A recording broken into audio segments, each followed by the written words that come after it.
She combined my wedding with my son's anniversary, and used my name to pay the $63,000 bill alone. The worst part wasn't the money. Those $63,000 represented years of careful saving. The worst part was the realization that someone I'd trusted completely had been planning this moment while I'd been planning joy. Have you ever felt the ground shift beneath your feet while sitting perfectly still? Hi viewers, kindly tell us where you're watching from and what time it is. Warm welcome to the family, enjoy the story. If you've ever wondered how far someone would go to destroy the person who trusted them most, this story will leave you questioning everyone in your inner circle. What I'm about to share happened to a woman who thought family meant protection, until she discovered it could mean complete financial destruction. The envelope was cream-colored, elegant, the kind reserved for wedding invitations. Inside was a bill for $63,000 with my signature I'd never written. I'm Laura Thompson, and 3 days ago I was a retired school counselor from Naperville, Illinois, excited about celebrating my son's wedding anniversary and renewing my vows with my husband Mark. Today, I'm staring at invoices that could destroy everything I've worked for. Have you ever trusted family with something precious, only to discover they saw it as their opportunity? That's exactly what happened when my stepsister Vanessa offered to help coordinate what should have been the happiest celebration of my life. The morning started normal. Coffee in my favorite mug, checking emails, planning my day. Then the courier knocked. 3 envelopes, each heavier than wedding invitations should be. My hands shook as I opened the first one. Premium catering for 200 guests, $18,000. My signature at the bottom, except I'd never seen this contract before. The second envelope was worse. Entertainment package including live jazz band and fireworks display, $22,000. Again, my name, my supposed approval. By the third envelope, my coffee had gone cold. Venue upgrade to Chicago's most exclusive rooftop space, $23,000. The signature looked like mine, but the pen pressure was wrong. The loops were too perfect. My phone started ringing. Vendors wanting confirmation of payment schedules. Delivery companies asking about setup times. Everyone speaking like I'd personally approved their most expensive packages. Mrs. Thompson, about the champagne fountain rental. The live orchestra needs to confirm arrival time. The imported flower arrangements require refrigerated transport. Each call added another layer to the nightmare. Services I'd never requested, upgrades I couldn't afford, luxury touches that belonged in magazine spreads, not modest family celebrations. I called Vanessa. Her voice was smooth, practiced. Oh Laura, don't worry about the details. I'm handling everything. You just focus on enjoying your special day. But I wasn't calling about enjoyment. I was calling about survival. Vanessa, these bills, they're enormous. I never approved. Trust me, she interrupted. Family takes care of family. You've done so much for everyone over the years. Let me give you the celebration you deserve. The celebration I deserved. Not the one I'd planned, saved for, or could afford. The one she decided I deserved. After hanging up, I sat in my kitchen, surrounded by invoices that felt like accusations. Each page demanded payment from Laura Thompson. Each signature looked just close enough to mine to fool a casual observer. Have you ever felt the ground shift beneath your feet while sitting perfectly still? That's financial betrayal. It doesn't announce itself with dramatic music or obvious villains. It arrives in cream-colored envelopes with your name forged at the bottom. The worst part wasn't the money, those $63,000 represented years of careful saving. The worst part was the realization that someone I'd trusted completely had been planning this moment while I'd been planning joy. If family betrayal terrifies you, subscribe, you need to see how this ends. 3 more envelopes arrived that afternoon.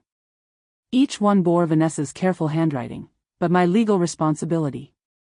Comment, trust broken, if you've been financially betrayed by family. 6 months earlier, I'd been so grateful when Vanessa offered to help. Grateful people don't read the fine print. It started innocently. Ryan's 10th wedding anniversary was approaching, and Mark and I had been planning our own vow renewal for the same weekend. 2 separate celebrations, 2 different venues, 2 manageable budgets. Why not combine them? Vanessa suggested during Sunday dinner at her Oak Brook home. Think about the efficiency. 1 venue, 1 caterer, 1 beautiful celebration honoring both marriages. She made it sound logical. Practical. Family-centered. I have connections in Chicago, she continued, refilling my wine glass. Vendors who'll give us family discounts. You've spent 30 years counseling other people's children, Laura. Let someone take care of you for once. The flattery worked. After decades of putting everyone else first, students, family, community, someone was finally offering to handle the details while I enjoyed the moment. Vanessa pulled out her phone, scrolling through contacts like a professional coordinator. I know the perfect venue. Rooftop space, Lake Michigan views, very exclusive, but they owe me favors. Mark squeezed my hand under the table. It does sound nice, honey. And if Vanessa's handling the logistics? Exactly, Vanessa beamed. You two focus on romance. I'll focus on execution. Execution. The word should have been a warning. Over the following weeks, Vanessa sent updates that felt like gifts. Professional photography package secured. Live music arranged. Menu upgraded to include Ryan's favorite dishes and Mark's preferred wine selection. Don't worry about costs, she'd text. I'm negotiating everything as a package deal. Family discount, remember? Have you ever been so focused on the destination that you ignored the route?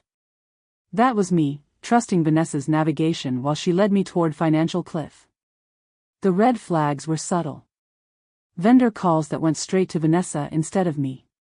Contract drafts that arrived already highlighted for signature. Payment schedules that seemed aggressive but were explained as industry standard for premium services. Just initial here, and here, Vanessa would say, sliding papers across coffee shop tables between discussions about flowers and music. Boring legal stuff. I've already reviewed everything. I initialed. I signed. I trusted. The celebration grew more elaborate with each conversation.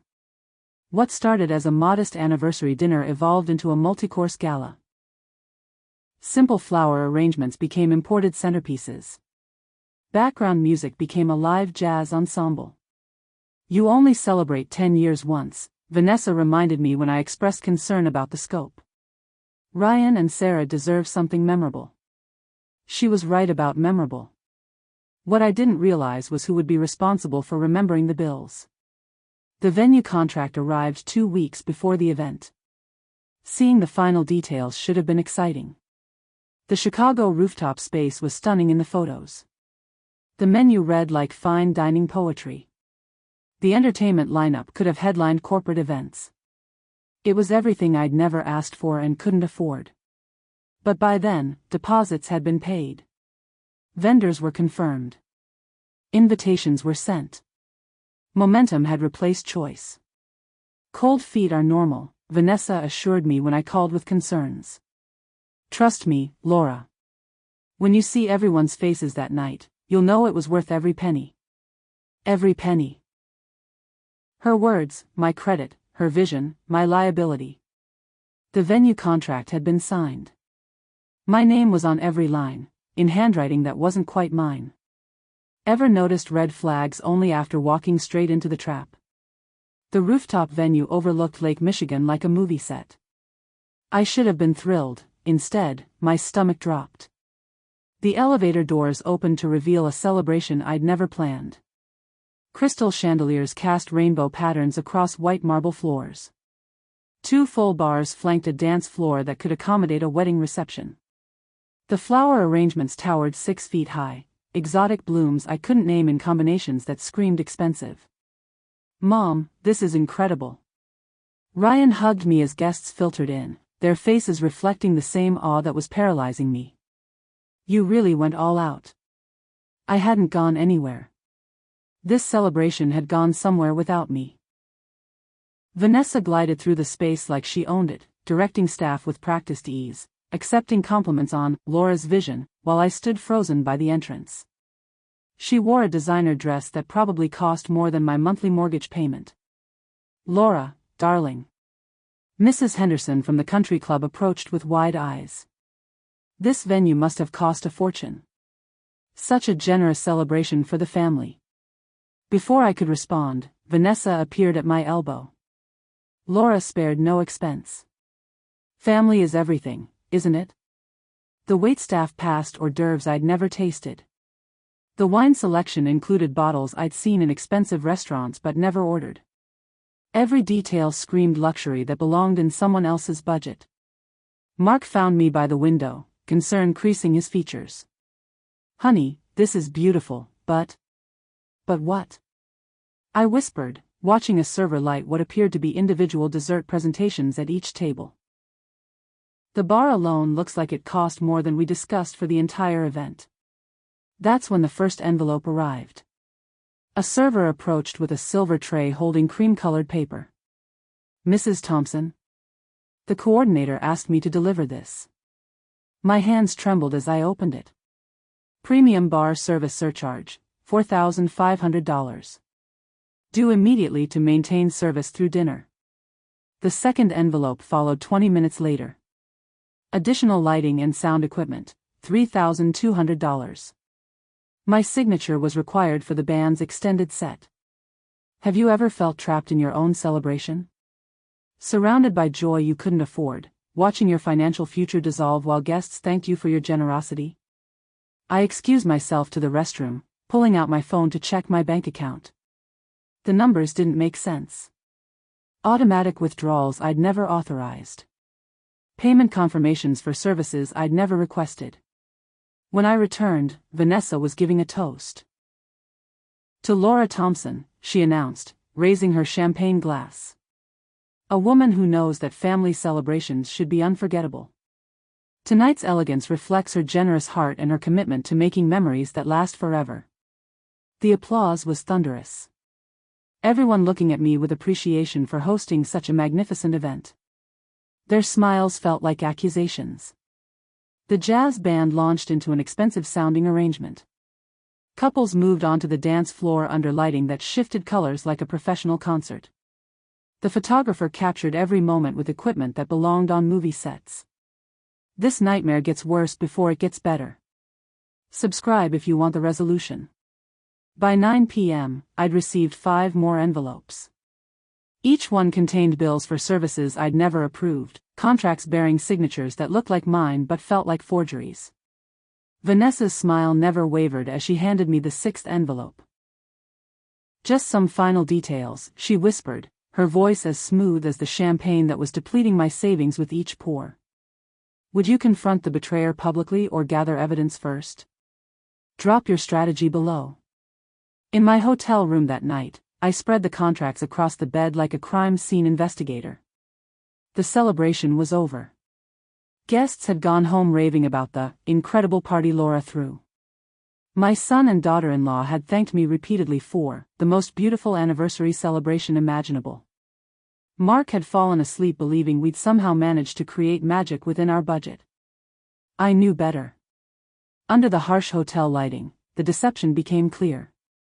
Contract after contract bore my name, but the handwriting analysis didn't require expertise. The pressure was wrong. The letter spacing was too consistent. The signatures looked like careful forgeries practiced multiple times. Document 1, catering contract with premium upgrades.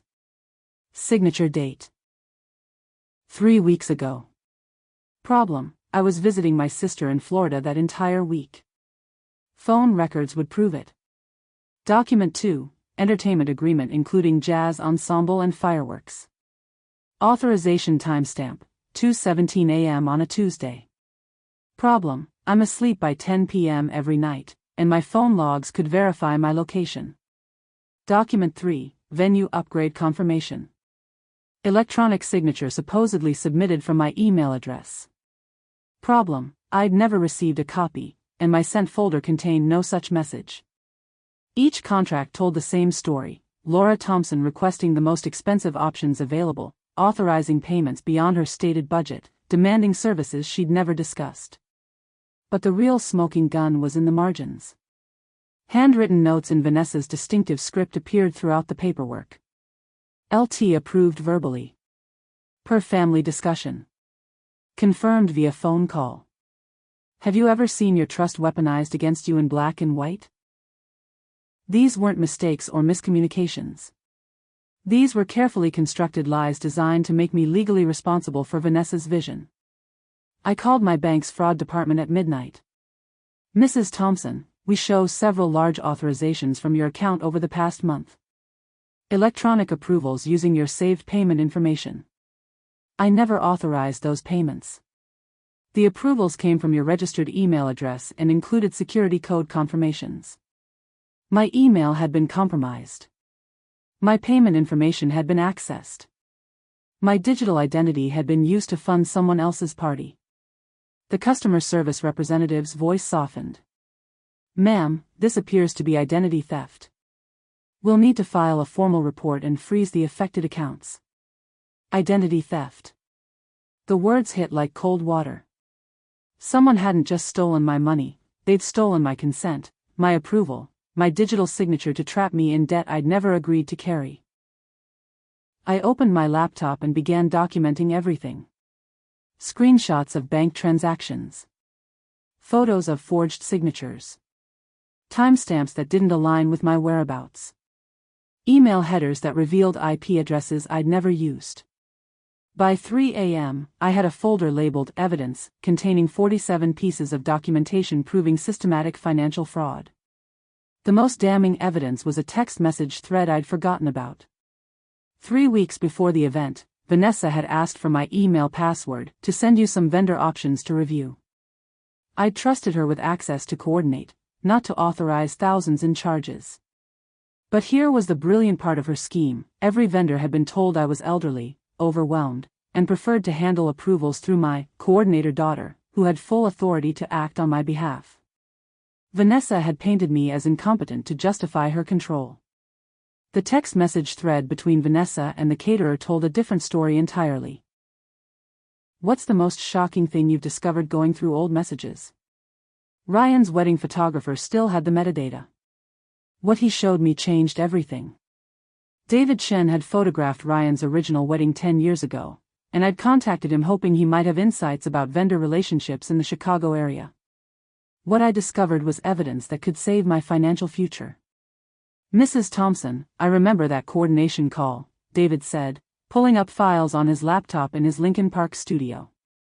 Your stepsister was very specific about documentation requirements. He clicked through digital folders labeled with dates and client names. Here's the unusual part. She requested that all vendor communications be copied to her email, with payment authorizations routed through her approval system. My pulse quickened. What kind of approval system? She set up what she called a family account management system. All vendors were told to submit invoices to her first for family review, then send final versions to you for signature. David rotated his laptop screen toward me. Email threads between Vanessa and multiple vendors filled the screen. The timestamps told a damning story. Look at this exchange with the florist. David pointed to a conversation dated 2 weeks before the event.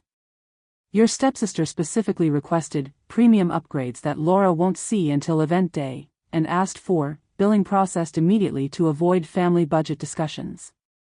The florist's response was preserved in digital black and white, understood. Upgraded arrangements will be charged to L. Thompson account as discussed. Authorization received via V. Read. She told vendors I was indecisive and preferred surprises? I asked, my voice barely steady. More than that, David scrolled further. She told them you were dealing with health issues and had given her full financial authority to avoid stress during your recovery. Health issues. Recovery. Lies that painted me as incapacitated while Vanessa positioned herself as my caretaker and financial guardian. The photographer leaned back in his chair. Mrs. Thompson, I've shot hundreds of events. This level of vendor coordination without client involvement isn't normal. It's calculated. David pulled up one final folder. She also requested that all vendor receipts be sent exclusively to her email for family record keeping. No copies to the primary account holder. No copies to me. I was being erased from my own celebration's paper trail while being held financially responsible for every decision. There's more, David said quietly. She tried to have me delete certain photos from the original wedding shoot, ones that might contradict the narrative she was building about family relationships. The digital evidence was overwhelming. Email threads proving deception. Timestamps showing coordination behind my back. Vendor instructions that painted me as incompetent while positioning Vanessa as my authorized representative. But the most shocking discovery was in David's deleted items folder. Digital evidence saves victims every day. Subscribe to learn how Laura used it. The photographer hesitated before showing me the final folder. Your stepsister tried to delete these. Ever had someone try to erase proof of their wrongdoing? Share your story. Attorney Margaret Shen spread my evidence across her Oak Brook conference table like puzzle pieces finding their pattern. Mrs. Thompson, what you're showing me isn't just financial fraud, Margaret said, adjusting her reading glasses as she examined David's digital evidence. This is identity theft with intent to permanently obligate you for someone else's spending spree. I'd found Margaret through referrals from my retired teacher colleagues. 45 years old, sharp as a blade, with a reputation for dismantling family financial abuse cases. Her office walls displayed certificates and commendations, but what impressed me most was how she listened without judgment. Walk me through the timeline again, Margaret requested, organizing documents by date.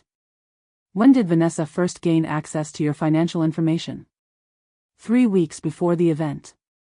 She asked for my email password to send vendor options for review.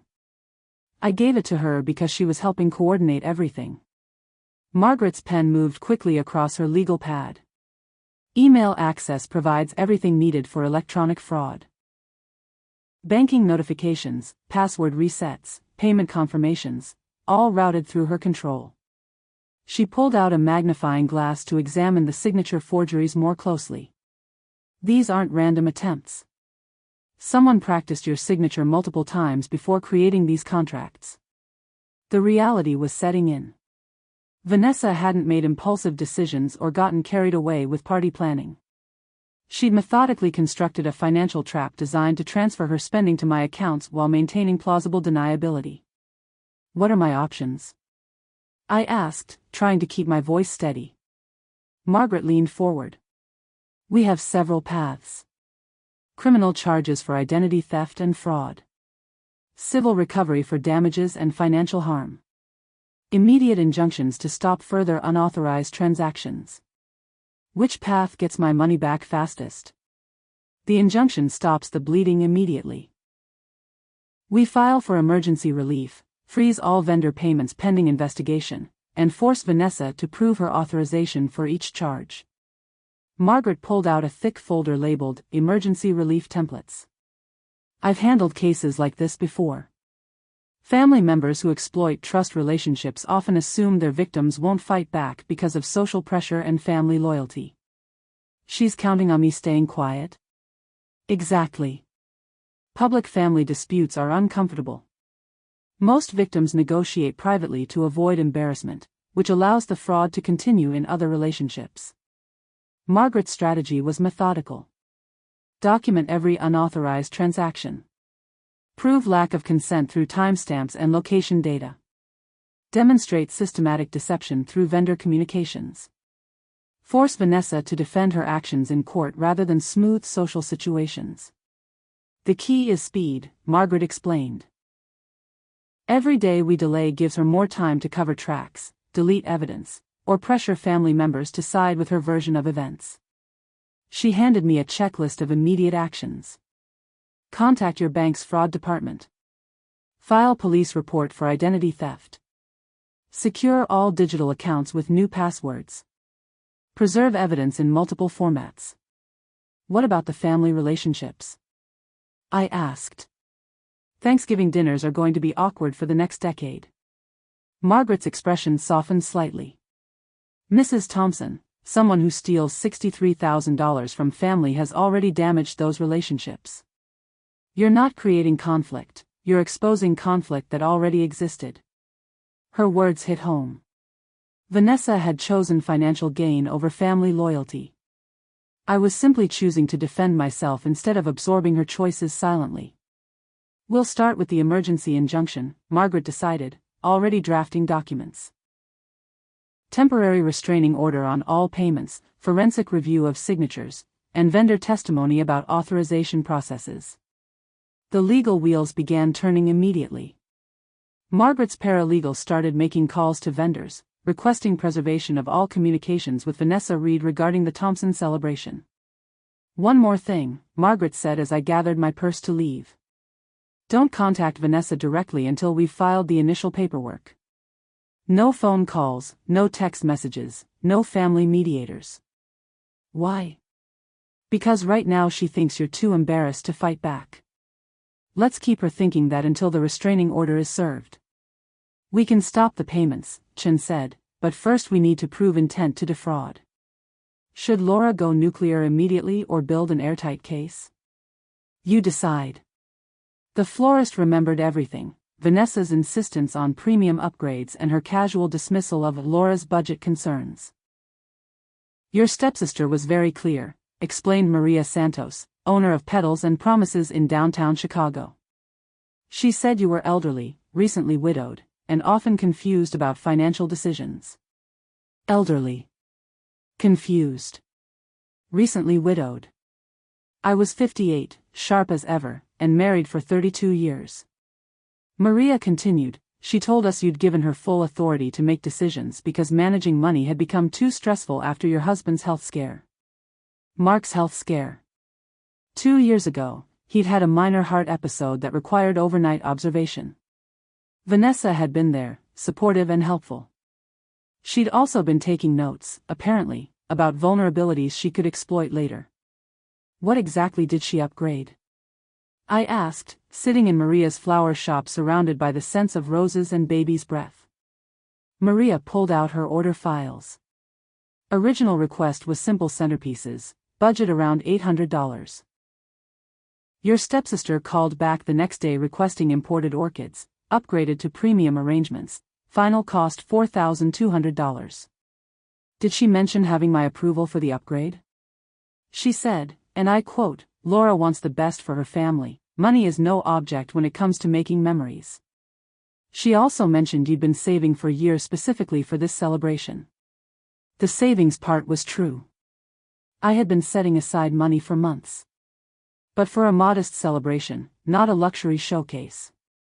My next stop was Harmony Jazz Collective, the band that had performed at the venue. Mrs. Reed was very persuasive, admitted Marcus Williams, the band leader. She said you were too modest to ask for premium entertainment, but she knew you deserved it after decades of serving your community. Did she provide written authorization for the upgraded package? Marcus shifted uncomfortably. She said written contracts would stress you out because of your condition, so she'd handle all paperwork electronically using your pre-approved payment methods. My condition. Another fictional medical issue used to justify bypassing my consent. What was the cost difference between packages? I asked. Standard 3-piece ensemble for 4 hours, $1,800. Premium 7-piece with extended time and special lighting, $8,500. Nearly 5 times the original quote, authorized by someone claiming I was too fragile to handle contract details. The catering company revealed the most systematic deception. Vanessa Reed presented herself as your healthcare coordinator, explained James Morrison from Elite Events Catering. She said you'd recently been diagnosed with early-stage dementia and needed family assistance with major decisions. Dementia. The lie that would excuse any level of control over my choices. She provided medical documentation? I asked. A letter on medical letterhead stating that Laura Thompson required assistance with financial decisions due to cognitive decline. She said you'd be embarrassed if vendors asked you to confirm details directly. Margaret Chen had prepared me for this moment. Request copies of all documentation Vanessa provided to justify her authority. James hesitated. The medical letter was on Dr. Harrison's letterhead from Naperville Medical Group. Dr. Harrison. My family physician for 15 years. A man who'd never suggested I had any cognitive issues and had, in fact, complimented my mental sharpness during my last physical exam. The web of lies was becoming visible.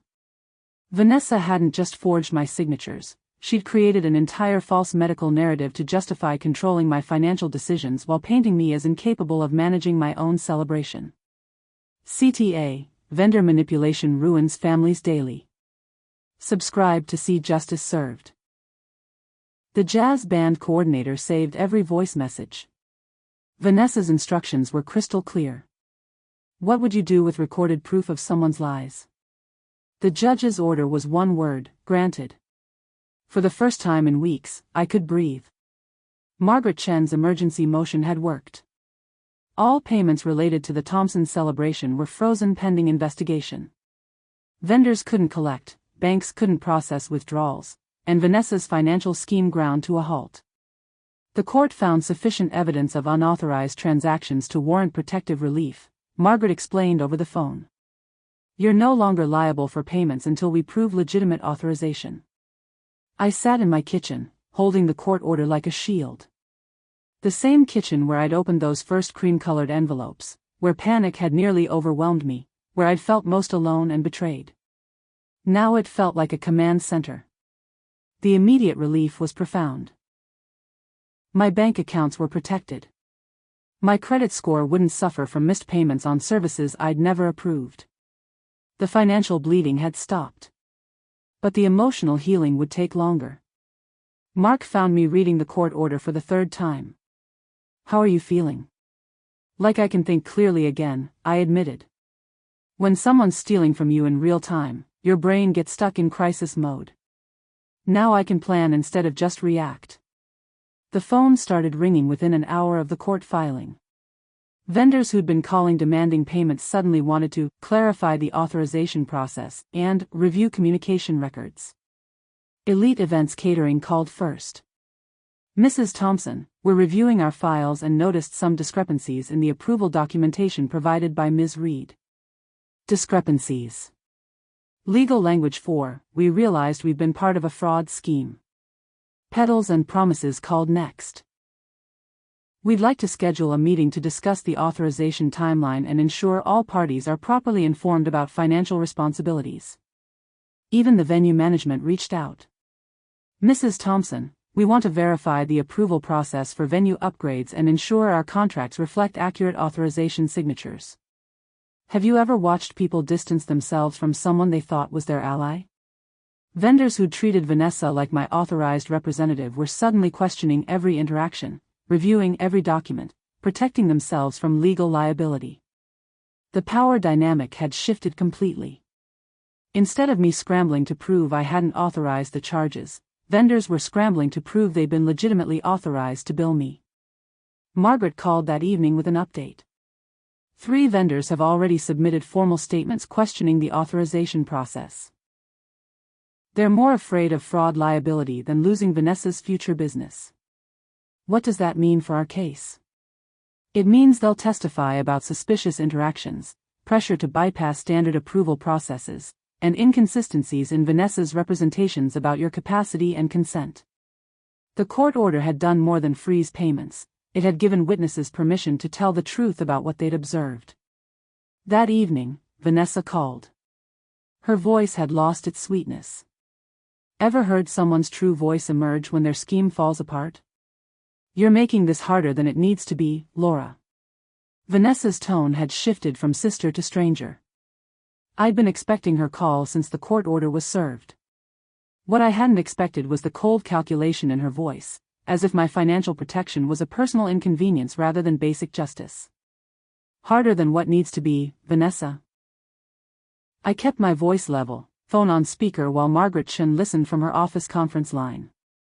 Look, I may have gotten a little carried away with the planning, but the celebration was beautiful. Ryan and his wife were thrilled. Mark looked happier than I've seen him in years. Isn't that worth something? A little carried away. $63,000 of unauthorized charges reduced to an enthusiasm problem. I never approved those vendors, Vanessa. I never signed those contracts. I never authorized you to use my financial information. You gave me your email password. You said you trusted me to coordinate everything. That implies authorization for necessary decisions. Implies. The word lawyers use when they can't prove actual consent. Coordinating doesn't mean authorizing. Helping doesn't mean controlling. Trust doesn't mean surrendering my legal rights to approve my own expenses. The silence stretched for 10 seconds. When Vanessa spoke again, her voice carried a threat wrapped in family concern. Laura, you're embarrassing the family. People are asking questions about why you're attacking the person who gave you the most beautiful celebration of your life. Do you really want to be known as the ungrateful woman who sued her sister over party bills? Margaret Chen's eyebrows raised. Even through the phone, the manipulation was textbook clear. I'm not attacking anyone, I replied. I'm protecting myself from financial fraud. Fraud? Vanessa's laugh was sharp. Laura, you're 58 years old, living in the same house for 20 years, working the same job until retirement.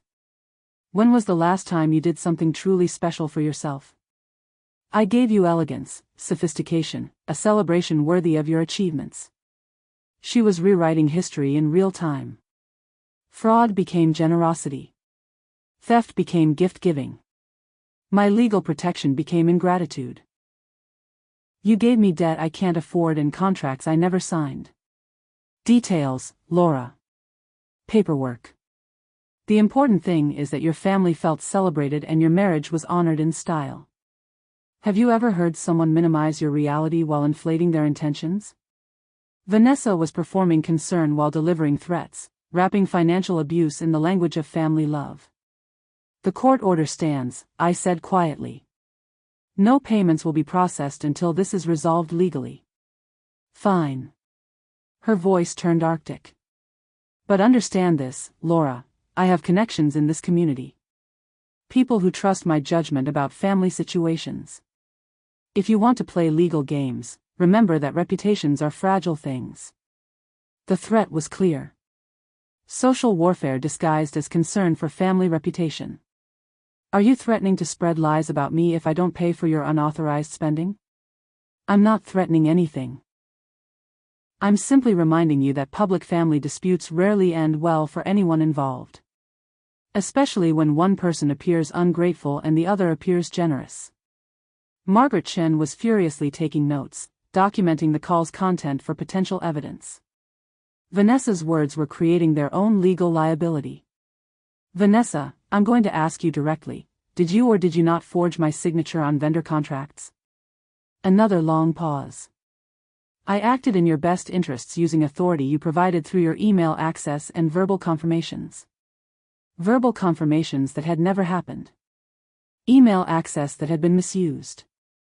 Best interests that aligned perfectly with her vision and my financial destruction. This conversation is over, I said. Laura, wait. I hung up. Margaret Chen's voice came through clearly. She just admitted to using your email access for financial transactions and claimed verbal authorization she can't prove. That's admissible evidence of deceptive intent. Manipulators hate losing control. Subscribe to see how Laura keeps hers. Before hanging up, Vanessa mentioned something about family reputation and mutual destruction. When threatened, do you back down or double down? Tell me your approach. Vanessa had been busy too. The private investigator's report landed on my doorstep like a declaration of war. The manila envelope bore no return address, but the contents were unmistakably professional. 20 pages of surveillance photographs, financial records analysis, and personal background investigation, all focused on finding dirt that could discredit my fraud claims. Photos of me grocery shopping, attending church, meeting with Margaret Chen. Timestamps and locations documented like I was a criminal under surveillance. The invasion of privacy felt more violating than the financial theft. But the report revealed something unexpected. Vanessa was panicking. Subject appears financially stable with conservative spending habits, the investigator had written. No evidence of gambling addiction, substance abuse, or compulsive spending behaviors that might explain dispute over celebration costs. The PI had been hired to find reasons why I might fabricate fraud claims. Instead, he documented exactly the opposite, that my financial responsibility made the unauthorized charges even more suspicious. Page 12 contained my medical records summary, somehow obtained without my consent. No documented cognitive decline, dementia symptoms, or mental health issues that would impair financial decision-making capacity. Vanessa's lies to vendors about my mental state were crumbling under professional investigation. The most disturbing section detailed my daily routines. Coffee shop visits, grocery store timing, church attendance, evening walks with Mark. Someone had been watching my life for weeks, documenting patterns like I was a threat to national security. But the real shock was on page 18. The investigator had interviewed neighbors, asking questions about my marriage stability, financial stress, and relationship with extended family. Mrs. Peterson from next door had been questioned about whether I seemed confused or overwhelmed lately. Vanessa was building a defense based on my supposed mental incompetence while simultaneously proving she'd hired professionals to invade my privacy. Margaretchen reviewed the report with unconcealed anger. This is harassment disguised as investigation. Hiring surveillance on a fraud victim is intimidation, not legitimate defense preparation. Can she legally do this? The surveillance itself isn't illegal, but using it to pressure you into dropping legitimate fraud claims crosses into witness intimidation territory. The report's final page contained the investigator's summary recommendation. Subject appears competent, financially responsible, and justified in questioning unauthorized charges. Recommend client consider settlement negotiations rather than prolonged legal dispute. Even Vanessa's own hired investigator was suggesting she settle rather than fight. But the most chilling discovery was buried in the expense breakdown. The PI investigation had cost $8,500, charged to a credit card in my name that I'd never opened. Vanessa was funding her defense of stealing my money by stealing more of my money. She opened a credit account using your information? Margaret asked, examining the payment details. Apparently. Same address, same social security number, different card issuer. Margaret's pen moved across her legal pad with renewed urgency. This elevates the charges significantly. We're not just dealing with event fraud anymore, this is ongoing identity theft with criminal intent. The PI's report contained one detail that Vanessa couldn't have known, unless someone close to me was feeding her information. Who in your circle would you never suspect of betrayal? The pharmacy receipt in the PI report was dated 3 days ago. Only Mark knew about my prescription. I stared at the document, my hands trembling. Blood pressure medication pickup, Walgreens on Ogden Avenue, Tuesday 2:47 p.m. The exact time I'd told Mark I was running errands before dinner. How could Vanessa's investigator know about a prescription pickup unless someone had told him where I'd be and when? Mark walked into the kitchen as I was studying the surveillance photos. His face went pale when he saw the papers spread across our dining table. Laura, what is all this? Photos of me. Taken by a private investigator Vanessa hired. Including one of me leaving the pharmacy where I picked up my blood pressure medication 3 days ago. Mark sat down heavily, his eyes scanning the documentation. A private investigator? Why would she? That's what I'm trying to figure out. How did they know exactly when and where to photograph me picking up a prescription that only you knew I was getting? The silence stretched between us like a chasm. Mark's face cycled through confusion, realization, and something that looked like guilt. Mark, I said quietly, did you tell Vanessa about my medication schedule? She called Tuesday morning, worried about you. Said you'd seemed stressed lately and she was concerned about your health. She asked if you were taking anything for anxiety or blood pressure. My heart sank. What did you tell her? I mentioned that you'd been prescribed blood pressure medication and that you were picking it up that afternoon. I thought she was being caring, checking on your well-being during all this legal stress. Caring. Vanessa had weaponized Mark's concern for my health to enable surveillance of my daily activities. She asked follow-up questions, Mark continued, his voice growing smaller. About your routines, where you usually shop, what time you prefer to run errands. I thought she was trying to help coordinate family support. How long has she been calling you? Mark's pause told me everything. Since the court order was filed. Maybe 5 or 6 conversations about how worried she was about the family conflict and your stress levels. 5 or 6 conversations. Vanessa had been systematically gathering intelligence about my movements, my health, my marriage stability, using my own husband as an unwitting informant. She said the family was concerned I might be influencing you to pursue legal action when you just needed family support and medical attention, Mark admitted. The manipulation was breathtaking. Vanessa had convinced my husband that protecting me from fraud was actually harmful to my well-being, while using his concern to track my daily activities for surveillance purposes. Mark, she's been using your love for me against me. The words hung in the air like an accusation and an explanation simultaneously. Mark's good intentions had been turned into weapons aimed at my privacy and safety. Trust can shatter in seconds. Subscribe to see if Laura's marriage survives. Mark's explanation would either save our marriage or destroy what little trust remained. Could you forgive a spouse who enabled your betrayal? Yes or no in the comments. Mark's confession wasn't what I expected. She said you'd already approved everything. I thought I was supporting your dream. We sat across from each other at our kitchen table, the same table where we'd planned this celebration 6 months ago, where we dreamed about renewing our vows after 32 years of marriage.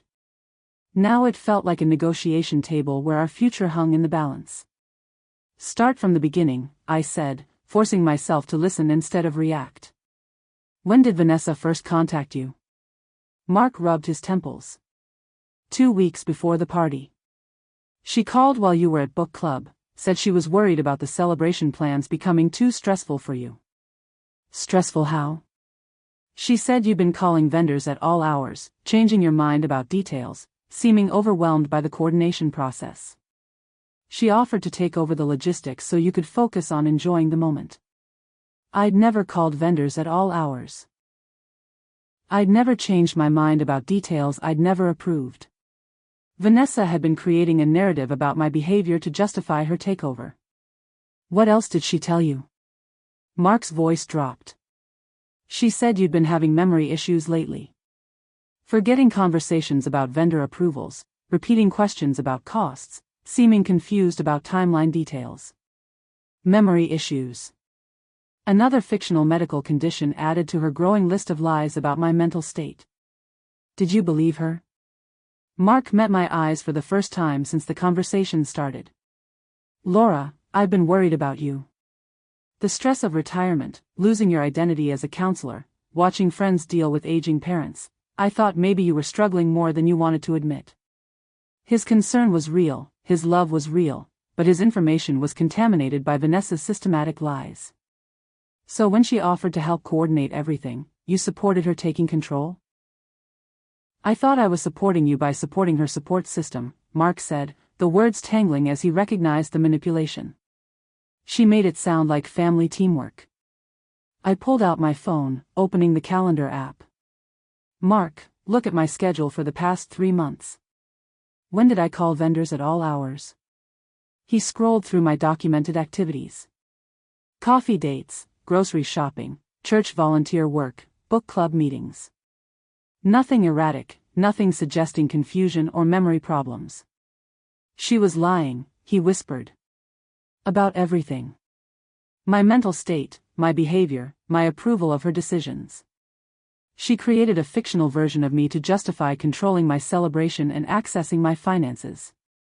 Mark pushed back from the table, pacing to the window. I gave her information about your routines, your health, your concerns about family relationships. I thought I was helping her help you. You were manipulated too, I said, the anger in my voice softening into something like relief. She used your love for me as a weapon against both of us. How do we fix this? We fix it by working together instead of letting her divide us. You were trying to protect me from stress. I'm trying to protect us from fraud. We're on the same side. Mark returned to the table, reaching for my hands. What do you need from me? I need you to document every conversation you had with Vanessa. Dates, times, what she claimed about my behavior, what information you shared. Margaret Chin needs those details for the case. And for us?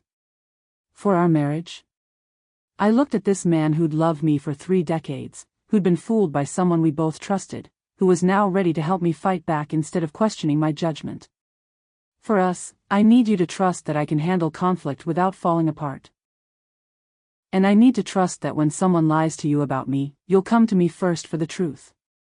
Together, we had something Vanessa didn't expect: 2 sets of records and a unified front. Stronger together or better apart? What saves relationships under pressure? The charity gala was Vanessa's territory, her social kingdom. Walking in there was like entering the lion's den. The Oak Brook Community Foundation's annual fundraiser filled the ballroom at Marriott Suites with 200 of the area's most influential residents. Vanessa served on the planning committee, which meant half the room knew her version of our family dispute before I'd even checked my coat. I hadn't planned to attend. Margaret Chen had suggested avoiding public confrontations until our legal case was complete. But when Vanessa's friend called to express concern about family divisions affecting community relationships, I realized she was using this event to solidify her narrative about my mental instability and ungrateful behavior. Laura. Mrs. Davidson approached me near the registration table. Vanessa mentioned you've been having some difficulties with the anniversary celebration bills. Such a shame when family coordination gets complicated. Family coordination. Even Vanessa's friends were using her sanitized language to describe fraud. Actually, Mrs. Davidson, I'm here tonight to set the record straight. I'd brought one folder. Inside were photocopies of the forged contracts, bank statements showing unauthorized charges, and vendor testimonies about Vanessa's lies regarding my mental capacity. Simple evidence, clearly organized, impossible to dismiss. Margaret Chen had coached me on presentation strategy. Don't make accusations. Let the documents speak. Stay calm, factual, and brief. The opportunity came during the silent auction review, when Vanessa was addressing the room about family values and community support. Some of you have heard about a family financial dispute, Vanessa was saying from the podium, her voice carrying practiced sympathy. It's unfortunate when aging relatives become confused about arrangements they've previously approved, but families must handle these situations with patience and love. Aging relatives. Confused about arrangements. She was painting me as mentally compromised in front of 200 community leaders. I stood up. May I respond to that characterization? The room went quiet. Vanessa's smile flickered but held. Of course, Laura. Family communication is always welcome. I walked to the front, my folder held steady despite my racing heart. I'm Laura Thompson. I'm 58 years old, mentally sharp, and here to clarify what actually happened with my celebration planning. I opened the folder and began passing documents to the people in the front row. Bank statements. Forged signature comparisons. Vendor testimonies about lies regarding my mental state. These documents show $63,000 in charges authorized by someone claiming I was mentally incompetent, using forged signatures, and manipulating vendors with fictional medical conditions. The papers moved from hand to hand across the room like evidence in a courtroom. Whispers started immediately as people recognized the systematic nature of the deception. Dr. Harrison stood up from table 6. Mrs. Thompson, I can confirm that you've shown no signs of cognitive decline during any of our recent medical appointments. Maria Santos, the florist, was seated at table 12. Mrs. Thompson, I'd like to publicly apologize for accepting authorization from someone who misrepresented your mental capacity. Our shop will be revising our approval processes. One by one, vendors who'd been pressured into Vanessa's scheme began distancing themselves publicly. The caterer requested a private meeting to clarify authorization procedures. The venue manager offered to review contract signatures with a handwriting expert. Vanessa remained at the podium, her composure cracking as her carefully constructed narrative collapsed in real time. I think this is enough family business for one evening, she finally said, her voice tight with controlled fury. Actually, I replied quietly, accountability is community business. Thank you all for listening to the truth. CTA, public vindication hits different. Subscribe to see the aftermath. As I walked toward the exit, conversations resumed behind me. Not whispers about my mental state or family problems, but discussions about vendor verification and authorization processes. Vote postponed. Third-party review, requested in a whisper. Strongest move in the room was silence. Agree? The settlement offer arrived by courier, full restitution plus damages. No admission of guilt, just cold numbers. Margaret Chin called within an hour of the document's delivery. She's offering complete financial restoration plus $15,000 in damages for harassment and privacy invasion. Total recovery, $78,000. I sat in my living room, holding papers that represented more money than I'd lost, reading terms that would close this chapter of my life permanently. What's the catch? I asked. Standard non-disclosure agreement. You can't discuss the settlement publicly or characterize her actions as fraudulent in any future communications. Silence for money. The same trade-off that had allowed Vanessa's scheme to work initially, my quiet acceptance in exchange for her financial control. She's also agreeing to cease all contact with you, Mark, and Ryan. No family gatherings, no holiday visits, no communication unless mediated by attorneys. The price of justice was permanent family division. But honestly, what family relationship was worth preserving after systematic financial abuse? There's one unusual clause, Margaret continued. She's requiring that you provide a written statement acknowledging that coordination miscommunications contributed to the billing confusion. Coordination miscommunications. Legal language designed to transform fraud into misunderstanding. She wants me to take partial responsibility for being defrauded? It's face-saving language. Allows her to frame the settlement as resolving a family dispute rather than admitting criminal behavior. I walked to my kitchen window, looking out at the garden Mark and I had planted together over decades of marriage. Each season we'd added new flowers, tended existing growth, removed what wasn't thriving. Relationships required the same care, nurturing what was healthy, removing what was destructive. What do you recommend? Take the money, Margaret said without hesitation. You'll be fully compensated with damages, she'll be out of your life permanently, and you won't spend the next 2 years in litigation proceedings that might recover less money while costing more in legal fees. The settlement represented more than financial restoration. It was purchasing peace, privacy, and protection from future manipulation. Mark found me reading the agreement for the third time. How are you feeling about this? Like I'm buying my freedom, I admitted. $78,000 to never deal with Vanessa's games again feels like a bargain. Any regrets about not pursuing criminal charges? I considered the question seriously. Criminal charges would require proving intent beyond reasonable doubt. Civil settlement requires proving harm and unauthorized conduct. We've already proven harm. The decision felt right.